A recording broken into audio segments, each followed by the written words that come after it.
Para abordar el tema de la relación entre la ciencia, la filosofía y la ética, hemos sumado hoy a nuestra mesa al filósofo y físico argentino, habitualmente residente en Canadá, Mario Bunge. Y bueno, creo que es un lujo y una especie de cumbre de la intelectualidad argentina esta reunión. Te invito a introducir al doctor Bunge en esta charla. La filosofía y la ciencia han estado en los comienzos de la antigüedad clásica y durante muchos siglos han estado fusionadas.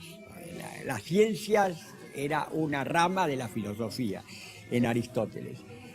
Yo diría que alrededor del siglo XVI las ciencias naturales se autonomizan, se independizan.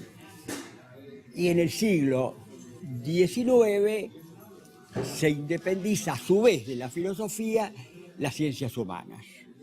Y todavía en el siglo XX las ciencias humanas se dividen en una serie de subciencias o de subdivisiones, entre las cuales está la ciencia política, que uno a veces no sabe bien cuáles son los límites precisos que puede haber entre sociología y ciencias políticas, pero está ahí. El problema es que las relaciones actuales entre, por supuesto, admitimos la autonomía de todas las ciencias, pero las relaciones entre ciencia y filosofía dejan de ser armoniosas, son más vale conflictivas en los tiempos modernos, porque hay toda una rama de la filosofía que es anticientífica. Las filosofías que podemos llamar en conjunto irracionalistas, que surgen en el siglo XIX con el romanticismo y en el siglo XX con una serie de filosofías irracionalistas, entre otras, basadas fundamentalmente en dos filósofos que son los padres fundadores del irracionalismo moderno, que serían Nietzsche y Heidegger. Entre otras, por ejemplo, el llamado postestructuralismo o posmodernidad. Pero del lado de la ciencia también hay corrientes que son antifilosóficas abiertamente. El positivismo desde ya en el siglo XIX y distintas formas del neopositivismo en el siglo XX, que rechazan directamente el Círculo de Viena, entre otros, que rechazan a la filosofía. Yo creo que ambas posiciones son criticables. Entonces yo creo que básicamente debe haber una complementación de ciencia y filosofía. La filosofía debe estar atenta y observar los resultados de las investigaciones científicas, y la filosofía y la ciencia no puede quedarse sin filosofía, porque de esa manera como que le faltaría un contexto, le faltaría una cosmovisión, que es algo necesario para el ser humano. Bueno, yo querría que usted abundara en esta temática de estas relaciones conflictivas y complementarias entre filosofía y ciencia. Estamos de acuerdo en que la relación ha sido conflictiva, pero no tanto entre filosofía y ciencia, sino entre científicos y filósofos, porque usted mismo ha dicho, la ciencia no puede evitar plantearse problemas filosóficos o que tradicionalmente fueron filosóficos, más aún los está contestando. Por ejemplo, ¿qué es la materia? ¿Qué es la realidad? Son preguntas filosóficas. ¿Qué es el conocimiento? ¿Qué es la mente? Son preguntas tradicionalmente filosóficas que está respondiendo la ciencia. Lo que ocurre es que a partir del comienzo del siglo XIX, mejor dicho, a partir de Kant, ya un poco antes, los filósofos se han alejado tanto de la ciencia que los científicos han dejado de escucharlos. Pero han dejado de escucharlos explícitamente al mismo tiempo que tácitamente han adoptado una cantidad de filosofías. Por ejemplo, los padres fundadores de la mecánica cuántica, sin saberlo, sin quererlo, adoptaron la filosofía kantiana según la cual solamente existen las apariencias, los fenómenos. Eran fenomenistas, al punto de negar la existencia independiente de los átomos y de otros constituyentes del universo. No sabían, que eso ya lo había dicho Kant. Kant en su crítica de la razón pura dice, el mundo es el conjunto de todas las apariencias. Para que haya apariencias tiene que haber seres pensantes o seres capaces de percibir, ¿no? En todo caso, es cierto que llegó un momento en que los filósofos, como usted mencionó, empezando por Hegel, aquí tal vez... Ya ellos no estoy sentado, tan ¿no? de acuerdo. Pero Para mí Hegel fue es el otro primer tema. postmoderno. El primero en hablar macanas completas, por ejemplo, en decir que el devenir es la síntesis del ser y de la nada, o en decir que el imán es la corporización o materialización del argumento lógico, cosas así, ¿no? En todo caso... Pero no era anticientífico. Va, en todo A caso, su manera. no, No era anticientífico como sí lo es Nietzsche, por ejemplo, bueno, que eran antihegelianos. Sí. No, yo creo que Hegel, Hay una, lo matiz. interesante de Hegel es que se ocupó de problemas importantes. Importantísimos. No Porque de toma- pavadas como Wittgenstein, Sí, ¿no? claro. Pero se opuso a todas las novedades científicas desde Newton en adelante, a todas, no las comprendió, pero estaba enterado, por ejemplo, estaba enterado de la química moderna, del gran Berzelius, que fue el primero en tratar de explicar la unión química, y lo rechazó, por supuesto. Todas las novedades estaban en contra, pero en todo caso, volvamos. La relación entre la ciencia y la filosofía no solamente no debía ser conflictiva, sino, como usted dice, complementaria. Pero para eso hay que buscar los fundamentos de la ciencia, ¿no?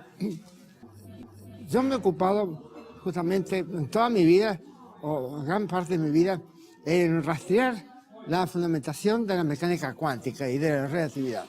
Mi preocupación ha sido presentar una visión realista moderna, no la de Einstein, que es demasiado clásica a mi modo de ver, en que se viera claramente que las ciencias físicas, de químicas, biológicas, no tratan para nada de los fenómenos. Los fenómenos aparecen acá, dentro del cerebro, no aparecen afuera. Afuera hay hechos objetivos, y aquí aparecen los colores, aparece la textura, aparecen los sabores, aparecen los olores que no están en el universo. El universo no tiene olor, no tiene color, etc. Y de esos fenómenos, los cuales se ocupa la psicología, ¿no? Y se ocupa en forma cada vez más científica, ¿no? Entonces, me ha interesado eso, y lo mismo en el caso de las ciencias sociales, también me he ocupado de problemas tales que son clásicos, que vienen de Aristóteles. Por ejemplo, Aristóteles en su Política dice, se empieza por el todo. El todo viene antes de las partes, lo que se puede ver que es lógicamente imposible. Las partes y el todo se dan juntas, ¿no? En todo caso, era un totalista Aristóteles, era un totalista o holista, ¿no? Después, en el siglo XVII, aparecen los individualistas como Locke y otros, y que creen que todo empieza con los individuos. Son atomistas, etcétera, y no reconocen que las totalidades tienen propiedades propias, propiedades emergentes de las que carecen sus componentes, ¿no? Y finalmente aparece el sistemismo, que es la filosofía que yo adopto, que dice que todo el universo es un sistema o un componente de un sistema, y que los sistemas no son lo mismo que sus componentes, ¿no? Doctor Bunge, justamente en esto de los lindes entre filosofía y ciencia, la física, que es una de las materias que usted ha estudiado, trata sobre el tema del espacio y del tiempo, ¿no? Ahí, en el tema del espacio y del tiempo, ¿usted cree que la física resuelve las cuestiones y no es necesaria la filosofía? No. El físico le dice a usted cómo medir o cómo calcular intervalos espaciales o intervalos temporales, pero no le dice qué es el espacio, no le dice qué es el tiempo. Entonces, la tarea del filósofo profundo es responder a esa pregunta filosófica: ¿qué es el espacio? ¿Qué es el tiempo? Yo he propuesto en el tomo tercero de mi tratado una teoría del espacio y del tiempo que se funda sobre el concepto de cosa cambiante. Entonces, el tiempo sería la como en Leibniz, sería la estructura de los eventos, ¿no? O la sucesión de los eventos y el espacio de la coexistencia de eventos, ¿no? Entonces, la física, ya digo, responde a una pregunta bien específica. ¿Qué distancia hay entre el Sol y la Tierra? ¿O cómo medir tal distancia, etcétera? Son dos preguntas diferentes, ¿no? Están ligadas. En cambio, la filosofía debe responder, ¿pero qué es el espacio? Por ejemplo, ¿qué ocurriría si de pronto desaparecieran todas las cosas? Newton diría, quedan el espacio y el tiempo. Para Aristóteles eso es falso. Aristóteles tenía una visión, lo mismo de Epicuro, lo mismo Leibniz, lo mismo más, una visión, la visión más profunda, más correcta. Sin cosas no hay espacio ni tiempo. Sin cosas no hay espacio, sin eventos no hay tiempo, ¿no? Entonces, ¿Usted prefiere pensar que el tiempo y el espacio son infinitos hacia adelante y hacia atrás y en todas las direcciones? Del tiempo, sin duda alguna. Del espacio es casi seguro. Según la cosmología actual, el espacio, el universo es infinito. Ahora, si esto fuera así, la teoría del Big Bang, ¿qué sentido tendría? Es buena pregunta. Sí. Una respuesta posible sería que fue un acontecimiento local, relativamente local. Es la respuesta que yo prefiero. Pero no hay consenso. No hay ¿Qué consenso. quiere decir? No, un quiere acontecimiento decir, local. quiere decir que ocurrió en una parte del universo, pero no en todo. Ajá. Que el universo no estaba antes del Big Un Bang Big Bangcito concentrado en sería. Ya que hubo en un muchos Big punto, Bang, ¿no? o el único, pero dentro de un porque universo obviamente que ya hubo existía. algo. Si hubo explosión, hubo algo que explotó, ¿no? Algo previo al Big Bang. Bueno, hoy se tiende a aceptar eso, pero por supuesto no quedó rastro. El archivo explotó, el archivo explotó. desapareció. Entonces, lo único que queda Sigue siendo son un misterio, fósiles, entonces. ¿no? Sigue siendo un misterio. Claro. El origen Eso del No universo. es un misterio, sino un problema no resuelto. Yo prefiero, porque el misterio, Pero por no resuelto, definición, no. es un problema irresoluble, ¿no? Sí, claro. ¿Cuál sería el pensador que está más cerca de una interpretación adecuada del origen del universo? No sé, yo creo que la cosmología siempre ha estado en estado de crisis y aunque los cosmólogos actuales están muy satisfechos, yo creo que muchísimas preguntas no resueltas. Por ejemplo, hay muchos cosmólogos que creen en el pluriverso, creen que hay no solamente un universo, que hay 10 elevado a los 500 universos, y todos ellos desconectados entre sí. ¿Cómo saben? Si están desconectados entre sí, ¿cómo se puede saber que hay otros universos? Imposible. Completamente. Y en este contexto, doctor Bunge, ¿cuál sería la función de la religión si es que alguna tiene? La religión, como ya lo dijo Aristóteles y Machiavelli, tiene una función social, control social. Eso no es la política. Ahí dice la política, el príncipe, el dirigente político, aun cuando no crea en la religión del Estado, tiene que simular que cree, porque la creencia en la religión va a reforzar su poder. Uno de los puntos más llamativos de su cosmovisión, doctor Bunge, uno de los puntos que ha sido siempre en donde usted ha tenido una posición muy virulenta, ha sido contra el psicoanálisis, al cual lo equipara a la parapsicología y a los macaneos más estrepitosos. ¿Por qué es esa actitud tan violenta, podríamos decir, contra el psicoanálisis? Mire, yo hablo contra el psicoanálisis aquí porque todavía hay gente que vive en el siglo pasado que cree en el psicoanálisis, pero en Canadá o en Estados Unidos yo hablaría con los muertos, porque ya el psicoanálisis murió a fines de los años 80, no, 70, ¿no? Pues, se descubrió que hay otras maneras de tratar a los enfermos mentales, que son mucho más eficaces, ¿no?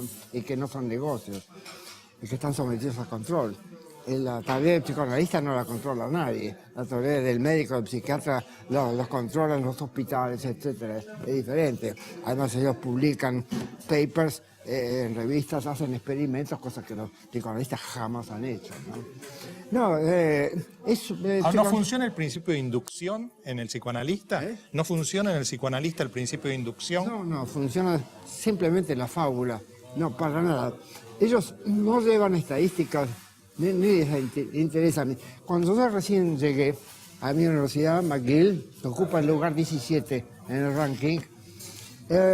Me invitaron a dar una charla en el departamento de psiquiatría. Y yo dije, yo no sé nada de psiquiatría, pero me interesa aprender. Quisiera saber cómo hacen ustedes para evaluar la eficacia de sus tratamientos. Entonces se miraron entre sí, evaluar, ¿qué significa? Quiero saber si ustedes saben que los enfermos mejoran o no mejoran, llevan estadísticas, hacen follow-up cuando el enfermo, después de perder las esperanzas, se va.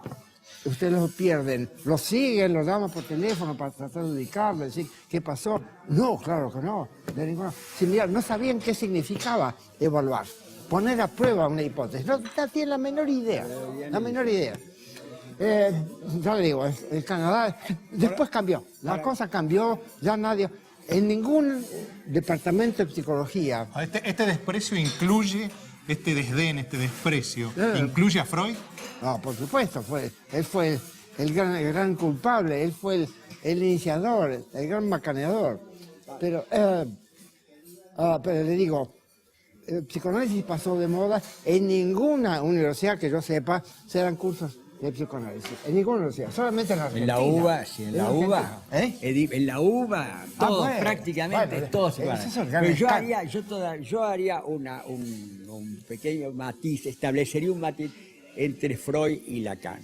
Porque Freud, dentro de todo, era un hombre educado en el siglo XIX, era un humanista, ha hecho críticas de la religión que pueden ser válidas, y dejando de lado su teoría, llega a haber descripciones psicológicas que pueden prescindirse por completo de su filosofía psicoanalítica, que pueden más o menos ser válidas como pequeños, casi como novelas psicológicas, como el caso del hombre de los lobos o el caso Dora.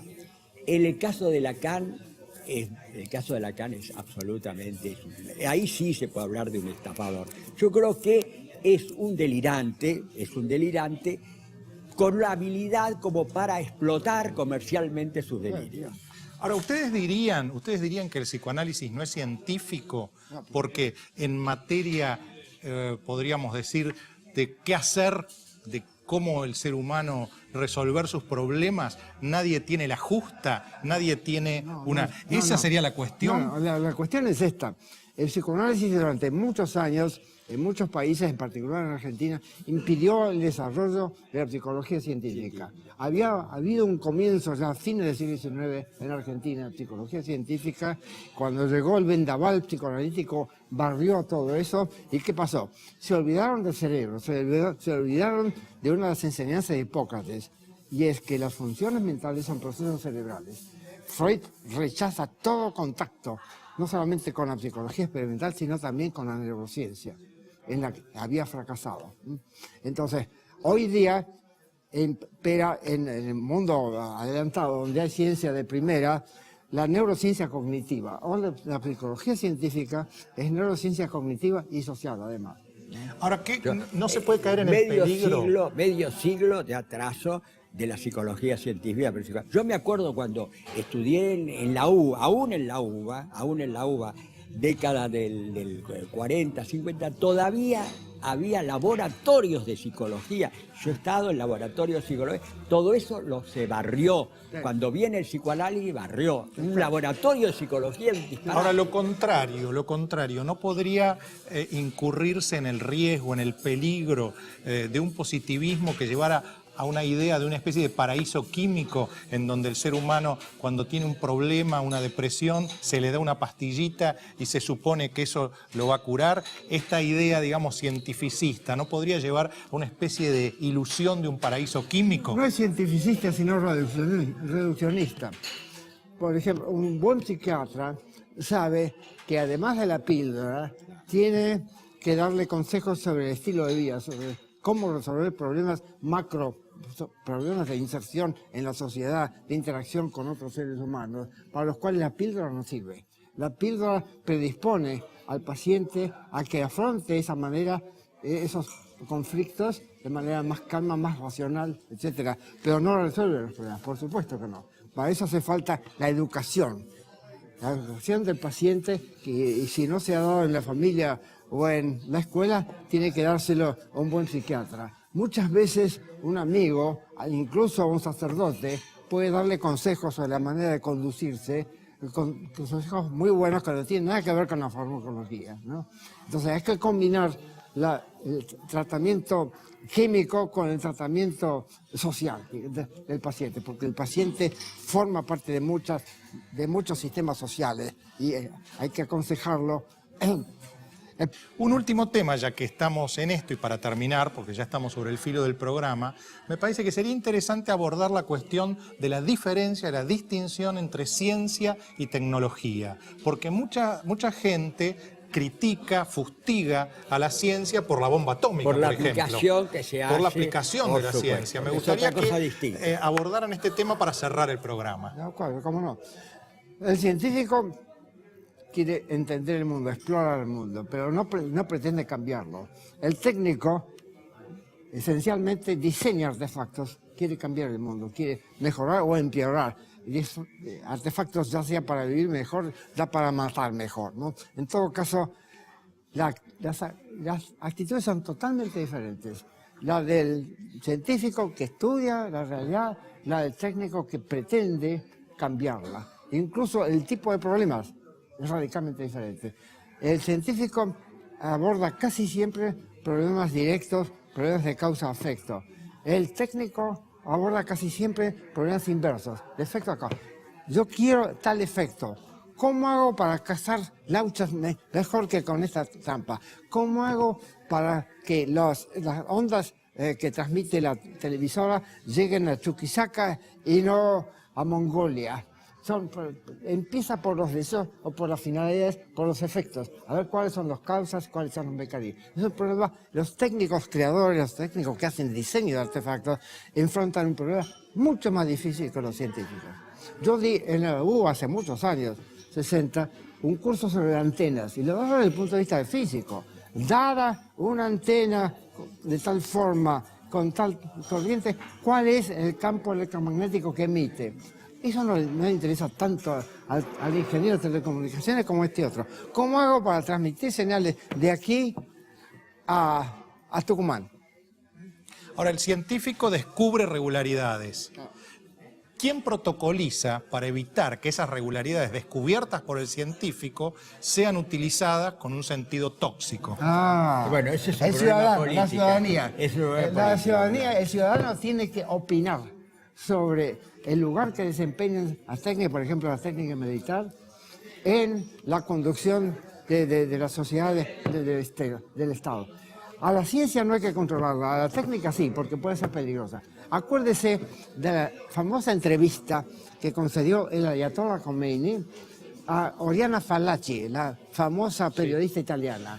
Oriana Fallaci le preguntó, eminencia o no sé cómo se llaman, ¿qué piensa hacer usted con la ciencia y con la técnica? Y el ayatollah claramente le dijo, a la ciencia, a la técnica la vamos a abrazar porque es útil, a la ciencia la vamos a eliminar porque es peligrosa.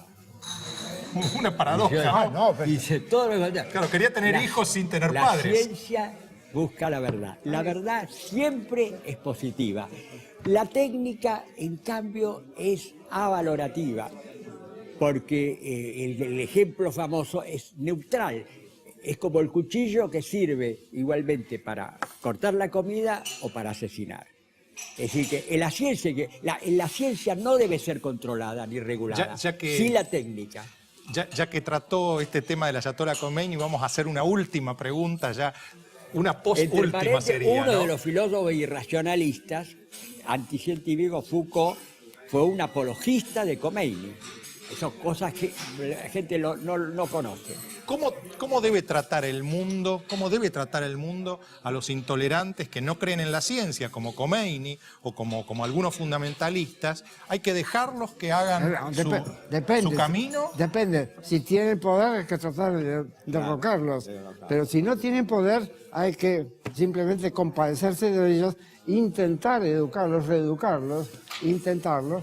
Pero no, ¿Derrocarlos el propio Y pueblo resultar. No, o puede haber intervenciones externas? No, las intervenciones externas son siempre desastrosas. Porque el que va a intervenir en otro de los asuntos de otro país lo hace por su conveniencia. Ahora, el ADN y no por la conveniencia del imperialismo. El ADN probaría que somos todos ciudadanos de un mismo planeta. Estoy seguro. Si la humanidad es una. Las sociedades cambian independientemente del genoma. El genoma permanece más o menos constante y nosotros somos capaces de inventar, de construir y de destruir sistemas sociales, ¿no? Bueno, ha sido un lujo la presencia del doctor Mario Bunge en nuestro programa en Aguafiestas y bueno, el diálogo muy rico con Juan José. Le agradecemos mucho, doctor. Muchas gracias. A ustedes por las preguntas interesantes.